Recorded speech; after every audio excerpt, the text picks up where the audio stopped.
LDF convener മാധ്യമങ്ങളെ കാണുന്നു തത്സമയം. പാർട്ടി നേതാക്കൾ സ്ഥാനാർത്ഥികളെ സംബന്ധിച്ചുള്ള പ്രഖ്യാപനം പിന്നീട് നടത്തുന്നതാണ്. പൊതുവെ ഇന്നത്തെ സാഹചര്യം നിങ്ങൾക്കെല്ലാം അറിവുള്ളതുപോലെ നരേന്ദ്രമോദിയുടെ ഗവൺമെന്റിനെ അധികാരഭ്രഷ്ടമാക്കുക എന്ന രാഷ്ട്രീയ ശരിയുത്തരത്തിന്റെ പ്രയോഗമാണ് തെരഞ്ഞെടുപ്പുമായി ബന്ധപ്പെട്ട് നടക്കാൻ പോകുന്നത്. കേരളീയ സാഹചര്യത്തിൽ ഇടതുപക്ഷ ജനാധിപത്യ മുന്നണിക്ക് പരമാവധി വിജയമുണ്ടാക്കാനുള്ള ഒരു അനുകൂല സാഹചര്യം രൂപപ്പെട്ടു വന്നിട്ടുണ്ട്. ഈ അടുത്ത കാലത്ത് മുന്നണിയുടെ നേതൃത്വത്തിൽ നടന്ന എല്ലാ ബഹുജന ക്യാമ്പയിനുകളിലും വിശേഷിച്ച് സഖാവ് കോടിയേരി ബാലകൃഷ്ണനും കാനം രാജേന്ദ്രനും നേതൃത്വം നൽകിക്കൊണ്ട് നടത്തിയ പ്രചരണ ജാഥകൾ വലിയ ജനകീയ പിന്തുണയാണ് നേടിയെടുത്തിട്ടുള്ളത്.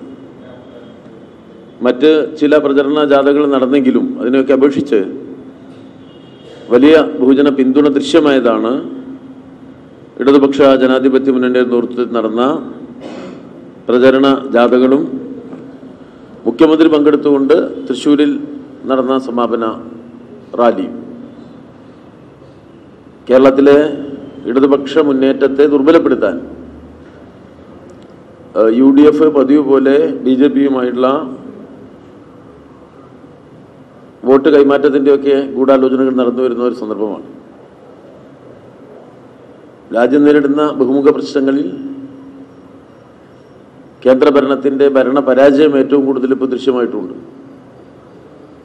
ചരിത്രത്തിലെ ഏറ്റവും വലിയ തൊഴിലില്ലായ്മയെ നാട് നേരിടുകയാണ്. തീവ്ര സ്വകാര്യവൽക്കരണത്തിൻ്റെ ഭാഗമായി തിരുവനന്തപുരം വിമാനത്താവളം ഉൾപ്പെടെ അദാനിക്ക് കൈമാറ്റം ചെയ്യപ്പെടുന്ന സ്ഥിതി വന്ന് ചേർന്നിരിക്കുകയാണ്.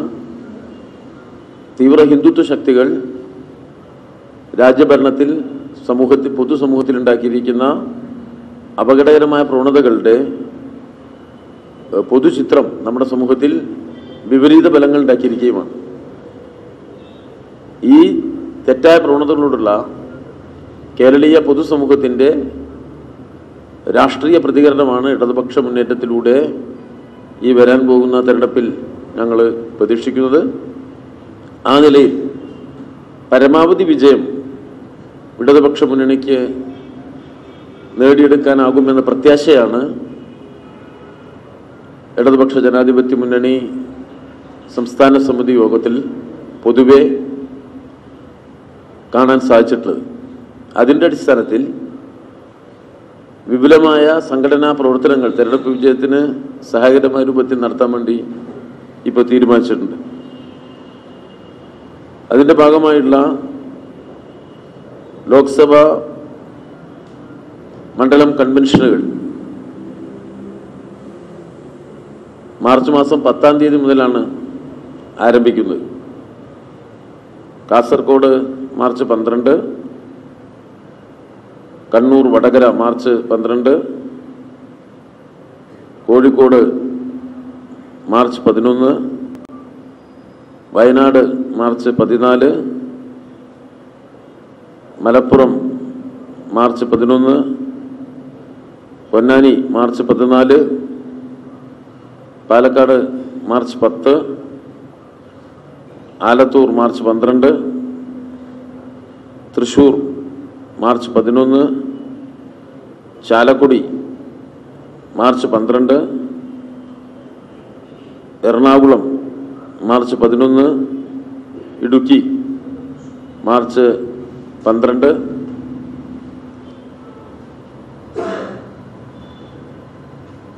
Kottayam March 12, Alappuzha March 11, Pathanamthitta March 12, Mavelikkara March 12, Kollam March 12, Attingal March 11, Thiruvananthapuram March 13. ഈ നിലയിലാണ് പാർലമെന്റ് നിയോജകമണ്ഡലം സമിതികൾ യോഗം ചേരാൻ പോകുന്നത്. 20-ാം തീയതിക്ക് മുമ്പായി സംസ്ഥാനത്തുള്ള എല്ലാ തലത്തിലുമുള്ള ഇടതുപക്ഷ ജനാധിപത്യ മുന്നണിയുടെ തിരഞ്ഞെടുപ്പ് സംഘാടക സമിതികൾ രൂപം കൊള്ളുകയും അതിൻ്റെ പ്രവർത്തനം ആരംഭിക്കുകയും ചെയ്യും.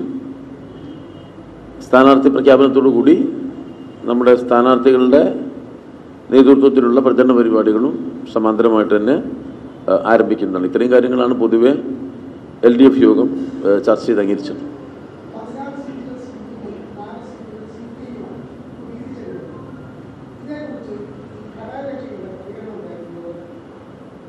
ഘടകകക്ഷികൾ എല്ലാം ഒരുമിച്ചിരുന്ന് എടുത്തൊരു തീരുമാനമാണ്.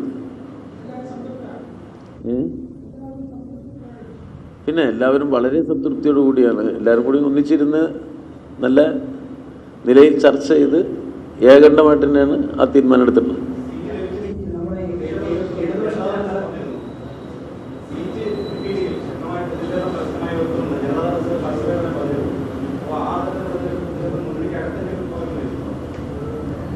ജനതാദൾ എസ് ഇടതുപക്ഷ ജനാധിപത്യ മുന്നണിയിലെ മികവാർന്ന നിലയിൽ സഹകരിച്ച് പ്രവർത്തിക്കുന്ന ഒരു രാഷ്ട്രീയ പാർട്ടിയാണ്.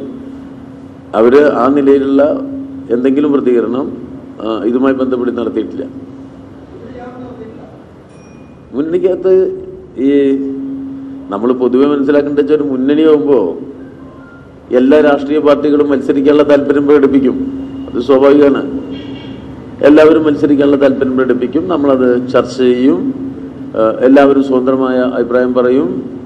പൊതുവെ ഇന്നത്തെ രാഷ്ട്രീയ സാഹചര്യത്തിന് അനുഗുണമായ രൂപത്തിൽ ഒരു പൊതു തീരുമാനത്തിലെത്തും. അതാണല്ലോ ജനാധിപത്യ രൂപത്തിലുള്ള പ്രവർത്തനം. ആ നിലയിലുള്ള ചർച്ചകളെല്ലാം മുന്നണിക്കകത്ത് പൊതുവെ ഉഭയകക്ഷി ചർച്ചകളിലാണത് നടന്നു പോയിട്ടുള്ളത്.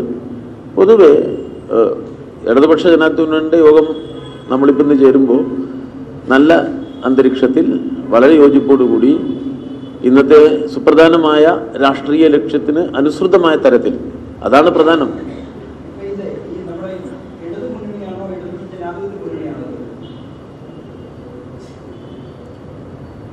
ഇടതുമുന്നണി പടിഞ്ഞാറൻ ബംഗാളിലും ത്രിപുരയിലുമാണ് പ്രവർത്തിക്കുന്നത്. കേരളത്തിൽ ഇടതുപക്ഷ ജനാധിപത്യ മുന്നണിയായിട്ടാണ് പ്രവർത്തിക്കുന്നത്. ഇടതുപക്ഷ ജനാധിപത്യ മുന്നണിയിലെ പാർട്ടികൾക്കെല്ലാം നിയമസഭയിൽ നമ്മൾ സീറ്റുകളിലവരെല്ലാം ഉണ്ട്. അങ്ങനെയല്ലേ? എല്ലാം ഇതിലാകെ 20 സീറ്റല്ലേ ഉള്ളൂ. ഇടതുപക്ഷ ജനാധിപത്യ മുന്നണിയിൽ തന്നെ 10 പാർട്ടിയുണ്ട്. അപ്പോൾ സ്വാഭാവികമായിട്ടും 10 പാർട്ടികളുള്ള വിപുലീകരിക്കപ്പെട്ട ഇടതുപക്ഷ ജനാധിപത്യ മുന്നണിയിൽ നമുക്ക് പരിമിതികളുണ്ടല്ലോ. അതെല്ലാവർക്കും ബോധ്യപ്പെട്ടിട്ടുണ്ട്. എല്ലാവരും അത് ഉൾക്കൊണ്ടുകൊണ്ട് തന്നെയാണ് കാര്യങ്ങൾ ചർച്ച ചെയ്തിട്ടുള്ളത്.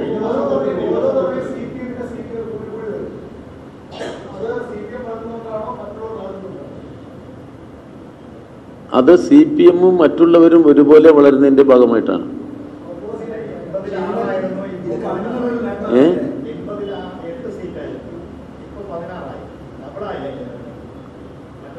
80 പാർട്ടികളല്ലല്ലോ ഇപ്പൊ മുന്നണിയിലുള്ളത്. ആ ഭാഗം മറന്നുപോയി. ആ ജനതാദളിലല്ല ഈ ജനതാദളില്. ഇപ്പൊ നമ്മുടെ മുന്നണിയില് ജനതാദളിൽ തന്നെ ഒന്നിലധികം ഉണ്ട്. ലോക് താന്ത്രിക് ജനതാദളുണ്ട്, ജനതാദൾ എസ് ഉണ്ട്, കേരള കോൺഗ്രസ് തന്നെ നമുക്ക് ഒന്നിലധികം കേരള കോൺഗ്രസുകളുണ്ട്. അതൊക്കെ മാറി വന്നൊരു രാഷ്ട്രീയ സാഹചര്യത്തിന്റെ പൊതുസ്ഥിതിയല്ലേ.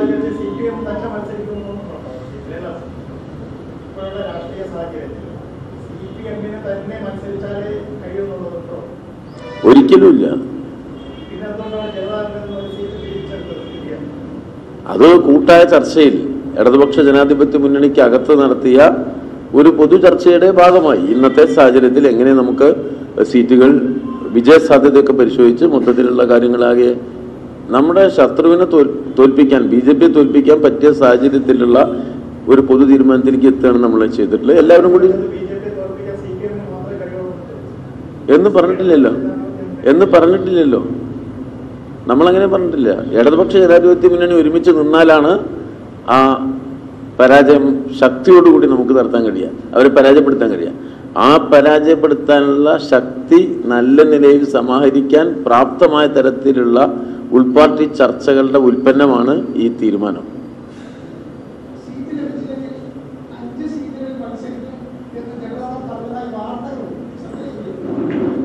അങ്ങനെ പറഞ്ഞതായി കേട്ട കാര്യങ്ങളെ കുറിച്ച് നമ്മൾ അഭിപ്രായം പറഞ്ഞ് വിഷമിപ്പിക്കാൻ പാടില്ല ആളുകളെ.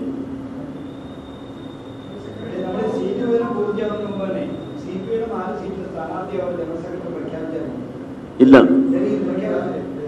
ഡൽഹിയിലേക്ക് ഇവിടുന്ന് അവരുടെ കമ്മിറ്റി ലിസ്റ്റ് തയ്യാറാക്കിയാൽ അവരുടെ ഡൽഹിയിലെ കമ്മിറ്റി അതിന് അംഗീകാരം കൊടുക്കുകയാണ് ചെയ്യുക. പ്രഖ്യാപിച്ചിട്ടില്ല.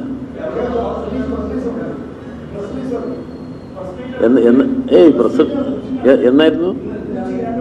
ഇന്ന് ഉച്ചയ്ക്ക് 2 മണിക്കോ? ഞാനത് അറിഞ്ഞിട്ടില്ല. നമ്മള് അല്ല, ഉച്ചയ്ക്ക് 2 മണിക്ക് 3 മണിക്ക് നമ്മുടെ യോഗത്തിന്റെ ഒരു തയ്യാറെടുപ്പിലാണല്ലോ നമ്മൾ നിൽക്കുന്നത്. പൊതുവെ അവരുടെ സംസ്ഥാന സമിതി അതൊക്കെ ചർച്ച ചെയ്താൽ മേലോട്ട് അയച്ച് പിന്നെ കീഴോട്ട് വന്ന് അവർ ഔദ്യോഗികമായിട്ട് ഇവിടെ പ്രഖ്യാപിക്കാനാണ് പൊതുപതിവ് തന്നെ.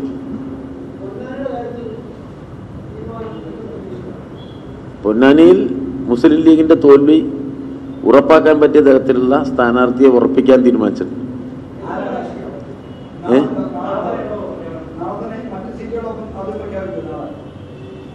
തീർച്ചയായിട്ടും അതിനുള്ള സാധ്യത ഉണ്ട്. മറുപടി നാളെ തന്നെ പ്രഖ്യാപിക്കാനാണ് സാധ്യത. സ്ഥാനാർത്ഥിയെ സംബന്ധിച്ച് അന്തിമ തീരുമാനമായില്ല, നാളേക്ക് ആവുള്ളൂ.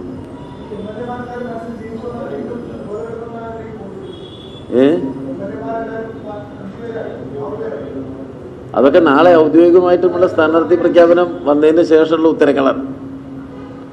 നാളെ ഇവിടെ പാർട്ടി സംസ്ഥാന സെക്രട്ടറിനെ അത് പറയുമല്ലോ, വിശദീകരിക്കും. അപ്പൊ നമുക്ക് ആ ചോദ്യമൊക്കെ നമുക്ക് ചോദിച്ച് നമുക്കത് കാര്യങ്ങൾ കുറെ കൂടി മനസ്സിലാക്കാൻ സഹായകരമായ ഒരു അന്തരീക്ഷം നാളെ ഉണ്ടാവും. അതൊക്കെ വരെ ആവുന്നേ ഉള്ളൂ. ഈ തെരഞ്ഞെടുപ്പിന്റെ ഒരു പ്രാധാന്യം വെച്ചുകൊണ്ട് നമ്മുടെ എല്ലാ ദേശീയ നേതാക്കളും ഈ തെരഞ്ഞെടുപ്പ് രംഗത്ത് ഇവിടെ ഉണ്ടാവും. പൊതുവെ നല്ല സംഘടനാ പ്രവർത്തനം നടത്തുക, അതിന്റെ സമാന്തരമായി ബഹുജന ക്യാമ്പയിനുകളിൽ കേന്ദ്ര നേതാക്കളുടെ പങ്കാളിത്തം, ആ നിലയിലാണത് പ്ലാൻ ചെയ്തിട്ടുള്ളത്.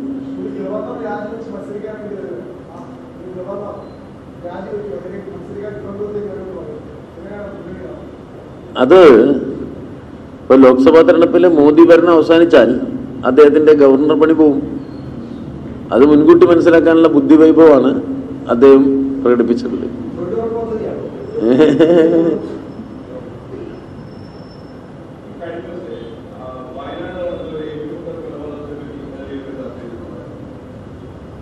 ഇല്ല, ചർച്ച ചെയ്തില്ല.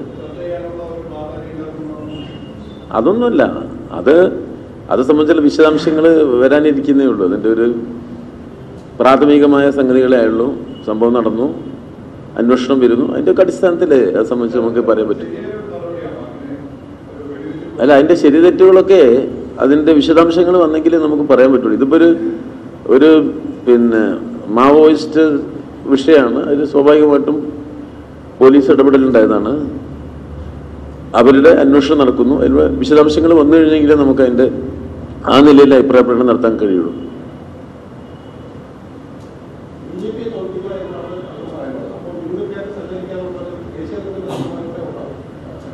UDF ദേശീയ തലത്തിൽ ചേർത്തതുകൊണ്ട് തന്നെ ദേശീയ തലത്തിൽ അവരോട്ട് സഹകരിക്കാൻ പറ്റില്ലല്ലോ.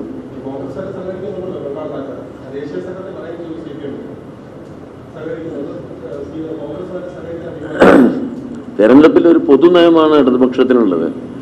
ആ പൊതുനയം അനുസരിച്ച് BJPയെ തോൽപ്പിക്കാനുള്ള പരമാവധി പരിശ്രമം നടത്തുക എന്നത് ഇന്നത്തെ ഇന്ത്യൻ ദേശീയ സാഹചര്യത്തിൽ ഇടതുപക്ഷം സ്വീകരിക്കേണ്ട ഏറ്റവും ശരിയായ രാഷ്ട്രീയ നിലപാടാണ്. ഒരു ഇടതുപക്ഷത്തിന് ഒരു തീവ്ര ഹിന്ദുത്വ ശക്തി നടത്തുന്ന പ്രതിരോധ പ്രവർത്തനങ്ങളെ ഒരു ഭാഗത്തത് ജനങ്ങളെ ഭിന്നിപ്പിക്കുകയും തങ്ങളുടേതല്ലാത്ത വിശ്വാസത്തെ ശത്രുപക്ഷത്ത് നിർത്തി വലിയ തോതിൽ ആക്രമിക്കുകയും ചെയ്യാണ്. വേറൊരു ഭാഗത്തത് രാജ്യത്തിന്റെ സമ്പത്ത് സമ്പന്നന്മാർക്ക്, കോർപ്പറേറ്റുകൾക്ക് കൊള്ളയടിച്ച് കൊണ്ടുപോകാൻ എല്ലാ സഹായവും ചെയ്തു കൊടുക്കുകയാണ്. അതിന്റെ പ്രതിഫലനം എന്നുള്ള നിലയ്ക്കുള്ള സാമൂഹ്യ ദുരിതങ്ങളും നമ്മളെ നാടിപ്പോ അനുഭവിച്ചു വരികയാണ്. എല്ലാ നിലയിലുമുള്ള തിരിച്ചടി രാജ്യം നേരിട്ട, വളർച്ച മുരടിച്ച, തൊഴിൽ സാധ്യതകൾ അടഞ്ഞുപോയ, കാർഷിക വ്യവസായ മേഖല തകർന്നൊരു അനുഭവം നമ്മുടെ മുന്നിലുണ്ട്. ഇതെല്ലാം വെച്ചുകൊണ്ട് ഒരു ഇടതുപക്ഷത്തിന് BJPയെ തോൽപ്പിക്കാൻ എല്ലാ കഴിവും അത് ഉപയോഗിക്കേണ്ടതുണ്ട്. അതാണ് ഇടതുപക്ഷ നിലപാട്. അപ്പൊ ഇടതുപക്ഷം മത്സരിക്കാത്ത സീറ്റുകളിൽ BJPയെ തോൽപ്പിക്കാൻ ഏറ്റവും പ്രാപ്തിയുള്ള സ്ഥാനാർത്ഥിക്ക് വോട്ട് ചെയ്യുക എന്നുള്ളതാണ് ഇടതുപക്ഷ സമീപനം. അത് ആര് എന്ന് നോക്കിയിട്ടല്ല. BJPയെ തോൽപ്പിക്കുക എന്നതിലെ മുൻഗണനയുള്ളത്. ആ നിലയിലാണ് ഇടതുപക്ഷം അതിന്റെ തെരഞ്ഞെടുപ്പ് പ്രവർത്തനത്തിന് രൂപകൽപ്പന ചെയ്തിട്ടുള്ളത്. അതോടൊപ്പം പാർലമെന്റിൽ ഇടതുപക്ഷത്തിന്റെ പൊതു എണ്ണവും സാന്നിധ്യവും ഇന്നത്തെ സാഹചര്യത്തിൽ വർദ്ധിക്കേണ്ടതുകൊണ്ട് ആ എണ്ണം വർദ്ധിപ്പിക്കുക എന്നുള്ള നിലയിലുള്ള കാഴ്ചപ്പാടും വെച്ചുകൊണ്ടാണ് മുന്നണിയുടെ തെരഞ്ഞെടുപ്പ് പരിപാടികൾ ആസൂത്രണം ചെയ്തിട്ടുള്ളത്. അതിൽ വളരെ സുതാര്യമായ ഒരു നിലപാടാണ്. അതിൽ നേർക്കാഴ്ചയ്ക്കപ്പുറത്തുള്ള ഒന്നും ഇല്ല. ആരോട്?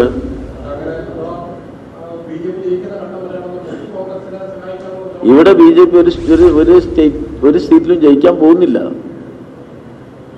പിന്നെ ആ ചോദ്യത്തിന് അപ്രസക്തമാണ്.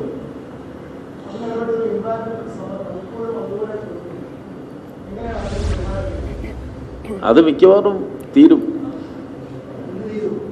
മിക്കവാറും ഇന്നും തീർന്നേക്കാമെന്നാണ് നമ്മൾ കരുതുന്നത്. അതിന്റെ ചർച്ച ആരോഗ്യകരമായ തരത്തിൽ നമ്മളത് പ്രശ്നം പരിഹരിക്കുക എന്നുള്ള നിലയ്ക്കുള്ള 16 സീറ്റുകളിൽ CPM-ഉം 4 മത്സരിക്കുമെന്ന് LDF കൺവീനർ വിജയരാഘവൻ വാർത്താ സമ്മേളനത്തിൽ